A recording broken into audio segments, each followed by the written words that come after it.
Okay, here's something that might surprise you. Less than 0.1% of workers' comp claims. They're responsible for over 2% of all the money spent. Wow. Yeah, a tiny, tiny fraction driving just a massive share of the costs. Welcome to this deep dive. Today, we're really digging into these mega claims in workers' compensation. Hmm. Our main source is a really insightful article from Healthy Systems called Creeping Costs, The Rise of Mega Claims in Workers' Compensation. Right. And when we say mega claims, we're talking incurred losses of at least $2 million. 2 million. Yeah, that's the threshold. So our mission today for you listening is to unpack what actually makes these claims mega, figure out why they seem to be getting more frequent, and maybe most importantly, look at what strategies can help manage their impact. And the data backs this up strongly. Safety National found over just 6 years a 91% increase in claims hitting that $2 million mark. 91%. Yeah. And even more dramatic, a 183% increase in claims crossing the $10 million threshold. The NCCI, the National Council on Compensation Insurance, they also confirm this. It's been a steady climb across all industries since about 2013. Okay, that is a huge jump. So before we even get into the why, maybe paint a clearer picture for us. What does a typical mega claim, look like beyond just the big number? Yeah, good question. Because these aren't your simple slip and fall type injuries usually. Mega claims almost always involve really severe, often complex An injuries. multiple injury. Exactly. Multiple body parts are very common. And that naturally leads to, well, significant medical bills and much longer recovery times, predictably longer. And it seems like certain industries feel this more acutely. Construction, for instance. The article mentions claimants there make up over 40% of those highest cost $10 million plus claims. That's right. Nearly double the average across all industries. It's a huge concentration there. So we know what they look like. We know construction is hit hard. Let's peel back those layers now. Why are these costs creeping up, or in some cases maybe skyrocketing? What are the drivers? Right. It's really a combination of factors, sort of a perfect storm. You mentioned construction, that's one piece. But the types of injuries are critical too. Like what specifically? Head and brain injuries, neck and spine, multiple body parts, those three categories. They account for over 80% of claims that go over $10 million. 80%. And motor vehicle accidents alone, you're behind a third of those absolute highest cost claims. But it's not just the initial event. It's how the care unfolds afterwards. Ah, and that's where things like advanced medical treatments come in. I saw mention of robotics, virtual reality. Yeah. Amazing stuff, but I imagine it's expensive. Precisely. Incredible tools for recovery, absolutely. But they carry a significant price tag. Think about something like a ReWalk exoskeleton. The average cost mentioned was around $65,000. Okay, yeah. Not insignificant. Not at all. And that kind of innovation often means longer-term care is needed too. Home health care is a big one here. Right. It now makes up over half of the medical costs in these mega claims.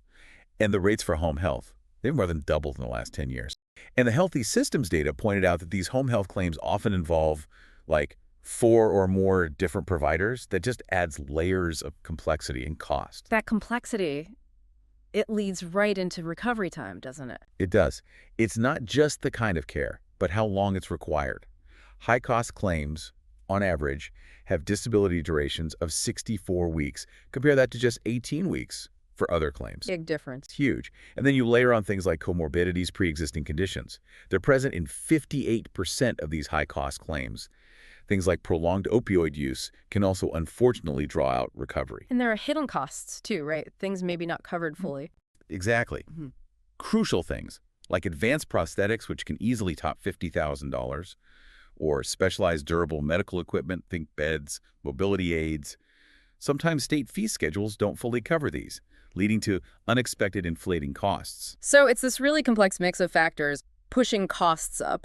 How do we even begin to manage this? The article had a fascinating point that many of these mega claims don't start out looking mega. That's one of the most crucial takeaways, I think. 2/3 of these huge losses apparently start as, quote, fairly routine. Routine. Yeah, and often they escalate because of things like multiple failed surgeries. It just underscores how vital early identification is. You can't wait until the costs are already massive. So how do you spot them early if they look routine? Well, that's where predictive modeling comes in. It's a really powerful tool. The idea is it can actually double the identification rate of these high-risk claims. It helps spot the ones with that creep-up potential before they spiral. Okay, so you identify them early. Then what? Then it's about proactive interventions.